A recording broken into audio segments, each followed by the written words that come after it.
Olá, eu sou Guilherme Valtenberg, editor sênior do Poder 360 e esse é mais um quadro do Poder Entrevista.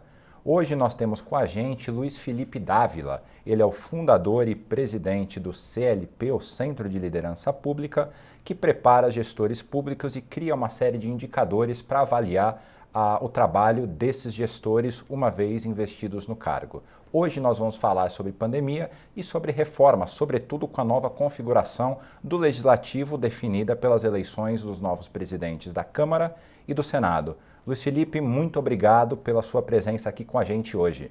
Guilherme, é um prazer estar conversando com você, com o Poder 360 e com todo o seu grande público, que é um público hoje muito formador de opinião, principalmente nas questões políticas. Luiz, como é que você avaliou a eleição na Câmara do Arthur Lira, aliado do presidente Jair Bolsonaro e líder do Centrão, e de Rodrigo Pacheco no Senado, também aliado ao presidente Jair Bolsonaro?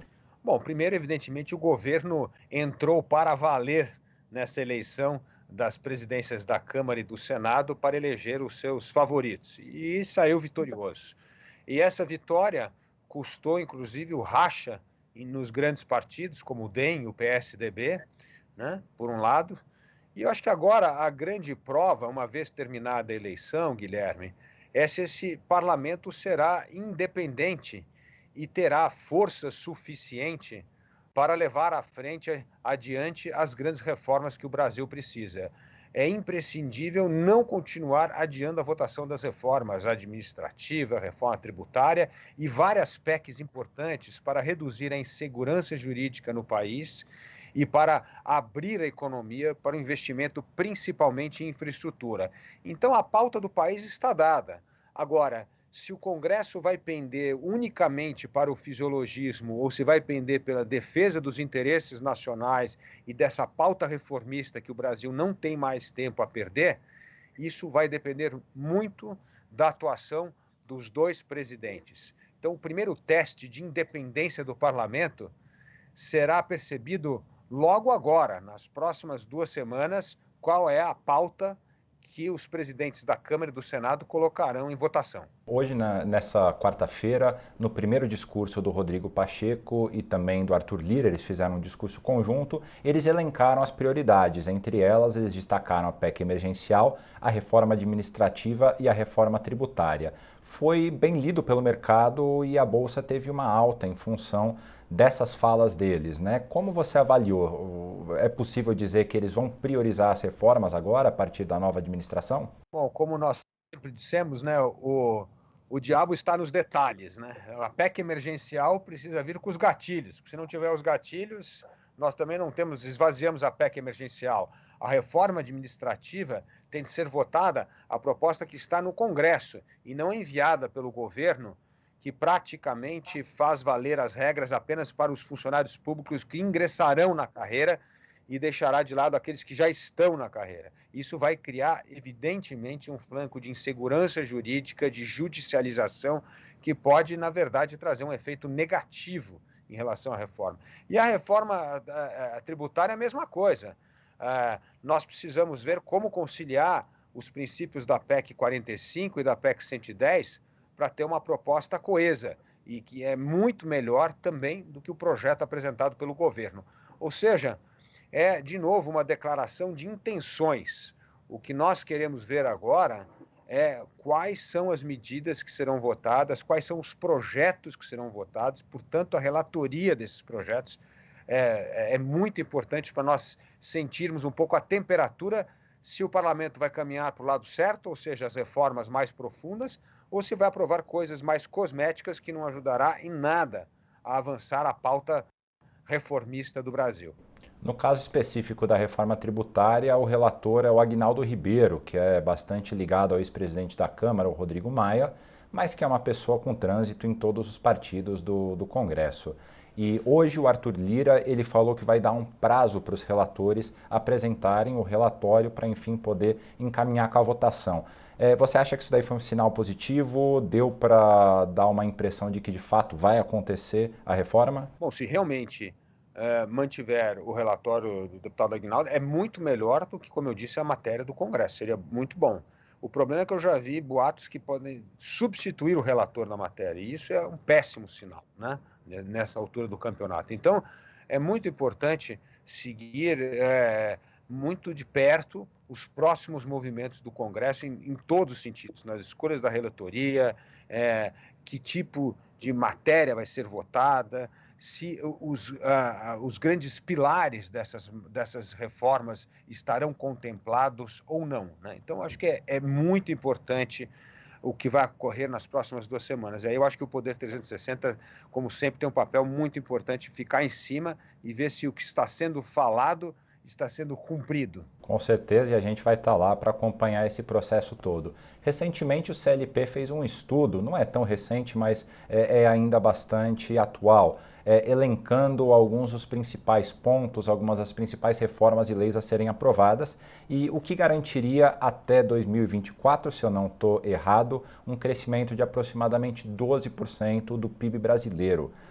Você acha que ainda é possível, Luiz, fazer essa evolução do PIB caso as reformas venham a ser votadas agora? Olha, Guilherme, nós criamos, como você sabe, nós lideramos esse movimento chamado Unidos pelo Brasil, com mais de 20 instituições, em torno de 25 projetos de lei e 2 reformas constitucionais, a reforma tributária e a reforma administrativa, que, se aprovados, o PIB cresceria 12% até 2024.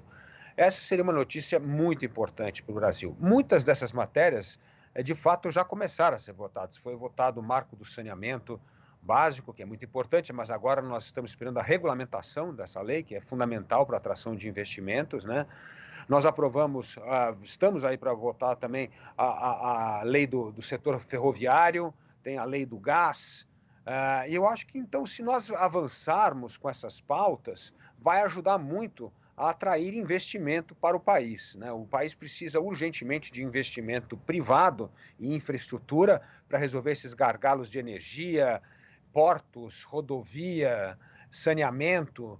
Então, isso ajudaria demais a aquecer a economia. Como você sabe muito bem, só na questão do saneamento nós estamos falando de 700 bilhões de reais de investimento até 2030 e mais de 600 mil empregos diretos sendo gerados. Então, isso é só saneamento. Imagina se nós atingíssemos todas as outras áreas de infraestrutura. Então, essa pauta do Unidos pelo Brasil é uma pauta para dar rumo, objetividade ao parlamento, ao governo, em votar coisas indispensáveis para a retomada do crescimento, para a redução da insegurança jurídica e para, evidentemente, aprovar as reformas do Estado, diminuir o custo de um Estado caro, que cobra muito imposto e presta serviço de péssima qualidade para a população. E o arranjo em torno dos novos líderes aí do Senado e da Câmara envolveu liberação de verbas, promessas de ministérios e por aí vai, o que a política vem fazendo já há muitas décadas.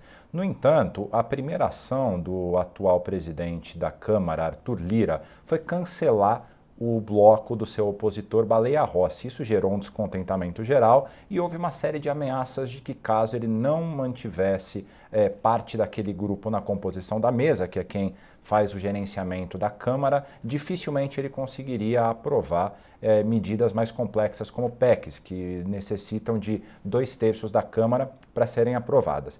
Ele recuou. E nessa quarta-feira houve um rearranjo de forças ali, incluindo a oposição. O PT, por exemplo, ficou com uma das secretarias. Na sua avaliação, esse primeiro movimento do Arthur Lira, ele dá a entender de que ele talvez seja um presidente pouco disposto a negociar, ou o contrário, pelo fato dele ter voltado atrás, que ele é uma pessoa que está disposta a negociar? Qual que é a tua interpretação, Luiz? Olhando de fora, você que tem uma preocupação bastante grande com as reformas. Olha, Guilherme, o recuo é um bom sinal de que o presidente da Câmara está disposto agora a acomodar as forças políticas, acabou a eleição, e tem de pensar qual é o resultado que esse Congresso vai produzir. E, evidentemente, o Congresso não vai produzir resultados importantes para o país se estiver extremamente dividido. Então, a busca da união dos partidos, criar uma base sólida, contemplar esses partidos na distribuição dos cargos da mesa, é um bom sinal de que o presidente da Câmara está disposto a criar esse consenso importante em torno da votação das reformas. E esse sinal é não só importante para o andamento das reformas, como também para mostrar qual é o grau de independência que o parlamento terá para ditar a pauta do legislativo. Então, acho que são duas coisas importantes. Esse primeiro recuo do Arthur Lira parece que ele tirou o chapéu de candidato e agora colocou o chapéu de presidente da Câmara e recuou para poder criar consenso em torno de votação de reformas importantes e difíceis, né? Nós temos de sempre lembrar que o Brasil, mesmo na época que tinha congressos com vocação reformista e presidentes da Câmara e do Senado comprometidos com a reforma, nós sabemos quão difícil é tirar essas reformas do papel e aprová-las, principalmente sem diluí-las, né? Porque um pouco que nós temos de evitar, e você, Guilherme, tem um papel importantíssimo de novo aí com o Poder 360, é evitar que nós tenhamos reformas aguadas, né? Por exemplo, a reforma administrativa apresentada pelo governo federal é uma reforma ruim para o país. Não resolve nem a questão fiscal e nem a questão da melhoria da qualidade da gestão pública. Então, nós temos de aprovar a reforma administrativa que já está tramitando no Congresso. Por quê? Porque a regra vale para todos os servidores públicos e não apenas para os servidores que ingressarem no serviço público a partir da votação da reforma, né? A própria reforma tributária, o projeto que está no Congresso é muito melhor do que o projeto apresentado pelo governo. Portanto, esse foco nas reais reformas e evitar que nós digamos que aprovamos uma reforma administrativa ou uma reforma tributária que é completamente diluída e não terá impacto, você corre o risco de ter o desgaste político e, evidentemente, o desgaste perante a nação que não resolverá os problemas estratégicos do país. No caso específico da reforma administrativa, existe um lobby muito forte dos servidores, sobretudo aqueles que moram em Brasília, até pela presença física por aqui, para que eles não sejam incluídos nessa reforma. Há o risco, inclusive, de judicialização, caso sejam mudadas as regras já estabelecidas para as carreiras. E essa judicialização, ela não é um risco a mais a se correr com uma reforma dessas? Bom, primeiro, a judicialização vai acirrar se for aprovado o projeto do governo. Você imagina assim, o mesmo inspetor da Receita Federal que foi concursado e entrou na máquina há 4, 5 anos atrás, e um que vai ingressar depois da reforma, vão ter salários diferentes, carreiras diferentes, regras de promoção diferentes. Nisso tem muito mais chance de judicializar do que nós temos uma regra igual para todos. E outra coisa, a questão das carreiras não são questões constitucionais, são questões de lei ordinária, que podem ser modificadas, você não está violando nenhum princípio. Segundo, que já está na lei e na Constituição, que precisa ser regulamentada, a questão de avaliação de desempenho dos servidores. Então, nós estamos cumprindo a Constituição. E esse cumprir a Constituição tem duas vantagens. Primeiro, a valorização dos bons servidores públicos. Eu lhe garanto que os bons servidores públicos querem ser, sim, avaliados para poder crescer na carreira de acordo com o seu desempenho, com o seu mérito. E não como é hoje, que é por tempo de serviço, que o bom funcionário e o funcionário incompetente, ambos chegam ao topo da carreira só por uma questão de tempo, né? Então, acho que esse é o primeiro ponto. O segundo ponto é que essa profusão de carreiras que foram criadas, regras de carreiras que foram criadas, tornaram-se verdadeiros fortalezas do corporativismo e que não tem nada a ver com o que é o espírito de servidor público. Por exemplo, você tem um funcionário que poderia ser alocado, daria muito mais flexibilidade para outro setor onde precisa de mão de obra qualificada e hoje não pode porque você está engessado na carreira.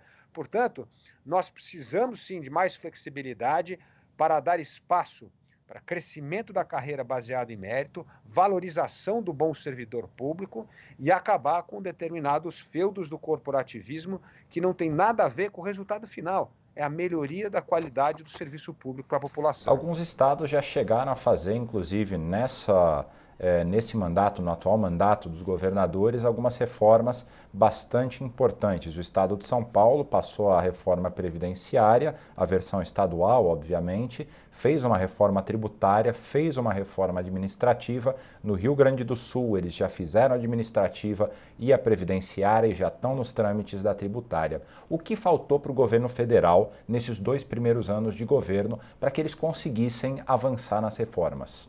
Bom, primeiro, Guilherme, o que faltou principalmente é mexer nos intocáveis do serviço público, né? E aí tem duas categorias principalmente: o judiciário, né, que a gente não conseguiu mexer ainda no judiciário, e a questão das carreiras militares, né? Então, os governadores também não conseguem mexer de forma definitiva na carreira da polícia militar, da polícia civil, todos que são balizados pelas regras dos militares, né?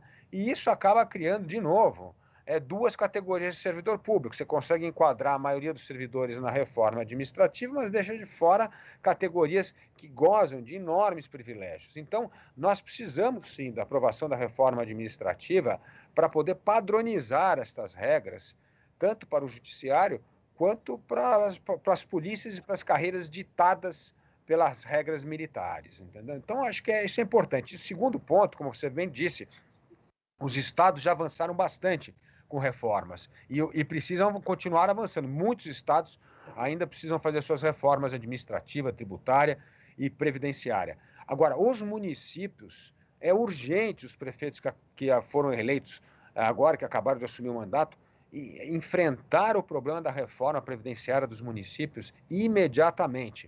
Senão, esses prefeitos não terão dinheiro para fazer investimento, para melhorar a qualidade do serviço público. Eles vão ter que consumir praticamente todo o orçamento com pagamento de folha, com gastos obrigatórios. Ou seja, não existe mais espaço para gasto discricionário com o peso da folha. Portanto, os prefeitos têm de entrar nessa briga pela reforma da Previdência o mais cedo possível. Quanto mais tempo demorar, vai secar o caixa, não terá dinheiro para gastos discricionários e nem para investimento. E a população vai cobrar muito os prefeitos que só, na verdade, vão servir como pagadores de folhas e despesas obrigatórias. Mas nesse caso são mais de 5 mil municípios, é difícil fazer chegar neles todos e tem alguns que são muito pequenos. Como é que tem que ser feito esse trabalho? Vocês estão fazendo algum trabalho no CLP ou vocês apoiam algum trabalho para que todos eles consigam, de certa maneira, avançar nesse sentido? Nós criamos recentemente o ranking dos municípios, dos 405 maiores municípios do Brasil, e mostrando claramente a situação fiscal dramática de todos esses municípios, né? Então, ali, os prefeitos já têm os números, já sabem o que tem que fazer e têm de enfrentar esse problema rapidamente enquanto eles saem das urnas com um grande cacife político, ungido pelo voto, para fazer as reformas complicadas, porque é isso que vai viabilizar esses governos nos próximos 4 anos. Portanto, o nosso ranking, infelizmente, não pega todos os 5.700 municípios, mas nós pegamos os 405 maiores municípios. Esses municípios têm de fazer essa lição de casa para poder viabilizar a gestão municipal nos próximos anos. Pois é, mas ainda assim existe uma dificuldade porque ali os prefeitos, alguns relatam, né, que são muito próximos às suas bases, aos seus próprios funcionários públicos. Como é que eles conseguem vencer esse tipo de pressão? Demanda o quê? Articulação política, coragem, falta de medo? O que na sua avaliação norteia uma ação como essa? Essa é uma ótima pergunta, Guilherme. Nós sempre dizemos que tem 3 pontos importantes. Primeiro, nós temos de mostrar que a reforma administrativa valoriza o bom servidor público, vai poder receber mais, vai poder crescer na carreira e receber, evidentemente, um salário melhor, porque cresceu na carreira, por causa do seu desempenho. Então, isso é muito importante, é uma valorização, não é punição do servidor, é valorização do servidor público, né? Então, isso é bom. E outra que o bom servidor também fica chateado que ele sabe que ao lado dele tem um que foi ali uma indicação política ou fez um concurso e é um encostado e não faz absolutamente nada e ele tem que fazer um trabalho duplo. Então, assim, primeiro eu acho que isso é a boa notícia. A segunda boa notícia é envolver a população nessa discussão. Acho que hoje os prefeitos têm que ter essa transparência para mostrar os números, o orçamento do município e chegar para a população e falar, gente, se nós não fizermos essa reforma aqui, não vai ter dinheiro para fazer absolutamente nada. Não vai ter dinheiro para melhorar o posto de saúde, a educação, asfaltar a rua, cuidar da praça, não vai ter dinheiro. Eu vou gastar todo o meu dinheiro hoje com pagamento de folha. Olha, vou dar um exemplo aqui, a cidade de São Paulo, nós estamos falando aqui, a cidade mais importante do país. A cidade de São Paulo hoje já gasta 100% do IPTU com folha, 100% do imposto.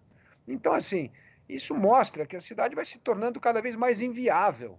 Então, é importante mostrar, quase que usar essa questão para fazer uma educação da opinião pública. O que vocês preferem? Que nós encaramos essa reforma, fazemos essa reforma e terá dinheiro nos próximos meses e anos para se fazer investimento nas áreas que a população demanda?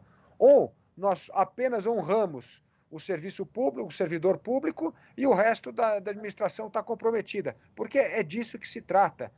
E como eu digo que todo mundo é um bom gestor de orçamento, porque nós temos que gerir os nossos orçamentos domésticos ou das nossas empresas, nós começamos a entender as coisas, qual é o peso de cada coisa nesse orçamento. Então, eu acho que precisa de transparência, definição clara das prioridades do governo e enfrentar a questão da reforma administrativa, mostrando que a valorização dos bons servidores públicos é bom para melhorar não só a reputação do serviço público, mas a qualidade do serviço público sendo prestado à população. E aqui na pandemia a gente teve uma deterioração do estado fiscal do Brasil como um todo. A gente saiu de aproximadamente 70% do nosso PIB, a dívida equivalente a aproximadamente 70% do PIB para quase 100%, 90 e alguns tantos por cento agora no ano de 2020. Ou seja, o espaço para gastar mais foi amplamente reduzido com a pandemia. Na sua avaliação, a gente pode dizer que esse estado de complicação de saúde, de complicação de despesas, tornou mais urgente, tornou o Brasil mais dependente das reformas, ou não teve esse impacto na opinião pública e no sentido de emergência política, sobretudo do Legislativo, que é quem é obrigado a aprovar as reformas? Guilherme, o CLP fez um estudo conduzido pelo nosso economista-chefe lá, o Daniel Duque, mostrando que é possível, sim, ter o auxílio emergencial sem estourar o teto do gasto. E nós colocamos ali linha a linha, mas só que para termos esse benefício do auxílio emergencial sem estourar o teto do gasto, nós temos de aprovar, sim, a PEC dos penduricalhos, que é, na verdade, esse fim de privilégios absurdos que existem no setor público, na elite do funcionalismo público, né? É bom dizer isso, é na elite, não é para todo funcionalismo público, é apenas para aqueles no topo da carreira que ganham acima do teto do Supremo, que tem 60 dias de férias, que tem auxílio moradia, auxílio viagem. Isso tem um custo absurdo para a nação, que é inconcebível nesse momento de pandemia.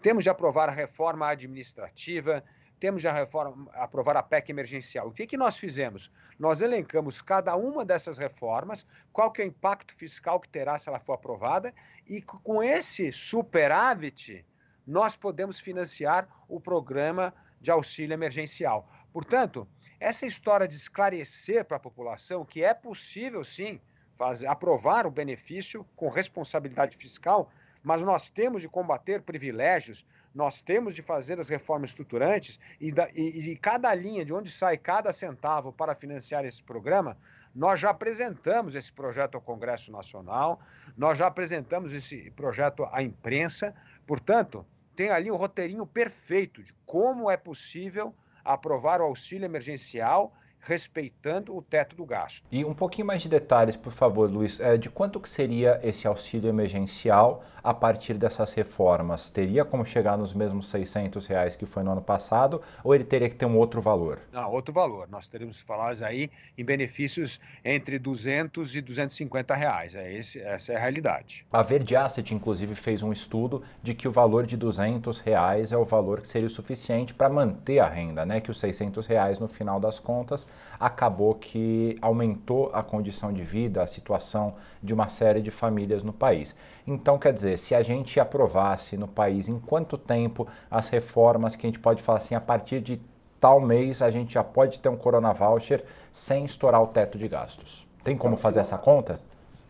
Se nós conseguirmos aprovar essas reformas agora, vamos dizer até maio, junho, enfim, você conseguiria a partir de maio, junho, assim que as reformas forem aprovadas, você consegue aprovar imediatamente o auxílio emergencial. Aliás, eu acho que devia ser condicional. Nós devíamos condicionar. Olha, para você receber o voucher, o auxílio emergencial a partir de março, nós temos de votar essas grandes reformas em fevereiro. E mostrar para as pessoas, porque, olha só, Guilherme, se nós tivermos esse didatismo, explicar para as pessoas que o dinheiro só pode entrar no bolso dela se nós cortarmos em outra área, como é o orçamento da nossa casa, Se você quiser comprar uma coisa, tem que economizar em outro lado. Então, que a aprovação imediata dessas reformas propicia a aprovação do auxílio emergencial imediatamente o mês seguinte, uma vez aprovada e votada, eu acho que isso é uma coisa educacional para a população. Mostra onde é que estão as prioridades. A prioridade do país hoje é colocar dinheiro no bolso de forma responsável, respeitando as regras do teto do gasto. É isso, essa é a medida. Nós temos duas medidas emergenciais: vacinar a população e colocar dinheiro no bolso da população. É isso que nós temos que focar. O resto é secundário nesse momento. E com relação à vacinação, houve uma demora do governo federal de ir atrás, de fechar contratos, de trazer mais vacinas. Quem acabou saindo na frente foi o governo de São Paulo, que agora está distribuindo a vacina da Sinovac, do Instituto Butantan, para o país inteiro. O que faltou para o Brasil? E mais do que o que faltou, como que isso daí pode ser remediado agora, já que a gente no passado não tomou a frente nos contratos com as produtoras de vacina mundo afora? Olha, Guilherme, primeiro mostra uma coisa: essa história de politizar tudo é um desastre. Nós estamos no meio de uma pandemia, nós precisamos, na verdade, de uma gestão responsável de crise e não de politização do coronavírus, porque isso foi o que aconteceu. Enquanto nós ficamos aqui nessa esgrima do governo federal com os governos estaduais, principalmente o governo de São Paulo, nós acabamos não fazendo pedido para as vacinas, nós perdemos a chance de ter vacinas garantidas para a população e hoje nós estamos aí correndo atrás do prejuízo, ou seja, nós precisamos tentar arrumar vacina de forma emergencial que nós não temos e o Brasil está já muito atrasado no cronograma de vacina comparando com outros países, ainda mais que nós somos um dos países mais afetados pela questão do coronavírus. Então, por exemplo, o que nós temos que fazer hoje? Primeiro, organizar de fato o que dá para comprar no mercado, o que tem de vacina disponível para suprir. E, evidentemente, vai ser o raspa-tacho, porque as vacinas já estão encomendadas, já estão sendo produzidas e distribuídas para os países que já fizeram o pedido à frente. O segundo ponto é que a minha impressão é que nós vamos ter que usar muito a nossa diplomacia, né, para construir pontes com esses grandes laboratórios. Agora mesmo começa a Sputnik. Então, nós vamos ter que trazer uma outra vacina. E outras vacinas começam a entrar no mercado, né? Vai entrar Johnson & Johnson, outras vacinas estão entrando. Então, assim, eu acho que a nossa sorte é que outras vacinas vão começar a entrar no mercado. Nós precisamos, sim, trazer também o setor privado para aliviar parte da pressão do setor público, portanto é importante, eu não vejo nenhum problema em o setor privado começar a organizar também os hospitais, tal, para programas os programas todos de saúde, ou privados, organizando também a hora da vacinação. Quanto mais rápido nós vacinarmos a população, melhor. E eu acho que hoje nós temos essa missão, recuperar o tempo perdido com uma politização em torno de uma crise gravíssima que nós, em vez de resolvermos preparando o país, comprando vacinas, distribuindo vacinas, nós perdemos tempo num bate-boca que o resultado está aí. Nós não temos hoje vacina, logística para fazer com que a população seja vacinada no prazo mais curto possível. Luiz, na política as artes divinatórias elas não são exatamente cartesianas, então a gente não tem muito como prever o que vai acontecer no futuro, mas eu queria te propor um exercício de futurismo otimista, como a última pergunta aqui dessa conversa ótima que a gente está tendo. Caso o Brasil consiga remediar essa questão das vacinas e caso o Brasil consiga aprovar de uma forma célere as duas reformas que a gente conversou bastante, a tributária e a administrativa, você consegue desenhar o que seria o Brasil a partir de 2022? Olha, isso nós já mostramos nesse estudo do Unidos pelo Brasil, né? Nós teríamos uma economia crescendo 12% do PIB, isso traria um ânimo incrível, voltaria à retomada de emprego, de investimento, né? Então é assim, essa é a agenda que nós temos de focar. E essa é a agenda do país. Essa não pode ser a agenda do governo, do parlamento, essa é a agenda do país. Nós temos que começar a pensar um pouco, né, Guilherme, como país. O que é importante para o país? Eleição é parte da competição saudável da democracia que ocorre cada 4 anos. Mas vamos pensar no país. A gente nunca pensa no país, nós só pensamos em interesse de curto prazo que vai beneficiar um ou outro. Eu sou totalmente contra essa ideia, não, que quanto pior, melhor, porque o governo Bolsonaro vai perder a eleição. Não, acho que a gente não pode pensar assim. Nós temos que pensar o que é bom para o país. Nós precisamos tirar mais de 15 milhões de pessoas desempregadas. E se você somar ainda aqueles que estão em busca de emprego, que é o desalento, nós estamos falando de mais de metade da população economicamente ativa no Brasil não tem emprego. Nós temos 220 mil brasileiros que morreram na pandemia. Nós temos o mais baixo crescimento econômico entre todos os países emergentes. Nós temos a mais alta carga tributária entre todos os países emergentes. Ou seja, nós estamos perdendo mercado, competição, relevância no mundo, porque nós perdemos tempo com essa politização em torno de tudo. Então, o que precisa hoje, já que nós não temos um projeto de país, nós precisamos de uma agenda de país. E a agenda de país são esses 25 projetos de lei do Unidos pelo Brasil e essas duas reformas importantes. E isso sim vai mudar o humor em relação ao Brasil, vai mostrar que o país cumpre regras, é sério, está aberto para receber investimento privado em infraestrutura, precisa de segurança jurídica. Como é que nós vamos atrair dinheiro externo para investir em energia, em transporte, rodovia, saneamento básico, quando você tem um prefeito do Rio de Janeiro encampando uma rodovia e a justiça demora tanto tempo para desfazer um absurdo desse? Quando nós chegamos numa hora tão grave dessa e o governo empurra com a barriga reequilíbrio de contratos com empresas, não pode, nós precisamos respeitar regras, nós precisamos fazer valer a lei no Brasil. Portanto, eu acho que se nós aprovarmos a agenda do Unidos pelo Brasil, a economia vai voltar a crescer, o humor do Brasil muda, com geração de emprego e renda. É isso que nós precisamos focar hoje, numa agenda para tirar o Brasil do atoleiro do baixo crescimento, do alto desemprego e do baixíssimo investimento. Nós temos hoje o menor nível de investimento do país dos últimos 11 anos. Luiz Felipe Dávila, eu queria te agradecer pela entrevista aqui para o Poder 360 e eu queria convidar você, nosso espectador, para curtir a nossa página e para ligar o sininho logo aí embaixo da tela para que você não perca nenhuma das nossas atualizações e tampouco alguns dos nossos vídeos. Muito obrigado. Muito obrigado, Guilherme, e obrigado ao Poder 360.